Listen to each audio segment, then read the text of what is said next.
சிவன் நமக்கு ஒரு தாயா தந்தையா இருக்கிறது தாண்டி ஒரு மிகப்பெரிய குருவாக இருந்து நம்மளை வழிநடத்துவார் அப்படிங்கிறது கண்டிப்பாக சிவபக்தர்கள் நிறைய பேர் உணர்ந்திருப்போம். அது எப்படின்னா, சிவன் நமக்கு தாயாகவும் தந்தையாகவும் வரப்போ நமக்கு ஒரு பாசம் கிடைக்கும், ஒரு உறவு கிடைக்கும். ஆனால் அதையும் தாண்டி நமக்கு வாழ்க்கையில் நிறைய புரிதல்கள் வேணும். வாழ்க்கையை பற்றின புரிதல், இந்த பிறவியை பற்றின புரிதல், இன்ப துன்பத்தை பற்றின புரிதல், நமக்கு பிடிக்காத விஷயங்கள் நடக்குது அப்படின்னா அதை எப்படி தாண்டி போகணும், நமக்கு தேவையில்லாத ஒரு பேச்சு நம்ம மேலே வருதுன்னா எப்படி அதை நமக்கு சாதகமாக கடந்து போகணும், எந்த மாதிரியான வார்த்தைகளை உள்வாங்கிக்கிறோம், எந்த மாதிரியான வார்த்தைகளை நம்ம கண்டுக்க தேவையில்லை, எந்த மாதிரியான உறவுகள் நமக்கு முக்கியம் அப்படின்னு எல்லா விஷயமும் ஒரு சிவபக்தருக்கு சிவன் கண்டிப்பாக கற்றுத் தருவார்.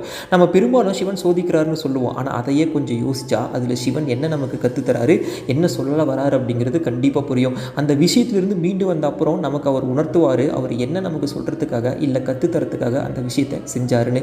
இந்த மாதிரி தான் நம்ம கூடவே இருந்துக்கிட்டு எல்லா சூழ்நிலையிலையும் நமக்கு ஏதாச்சும் ஒன்று சொல்லி தந்துக்கிட்டே இருப்பார் நம்ம சிவபெருமான். சிவாய நமக. திருச்சிற்றம்பலம்.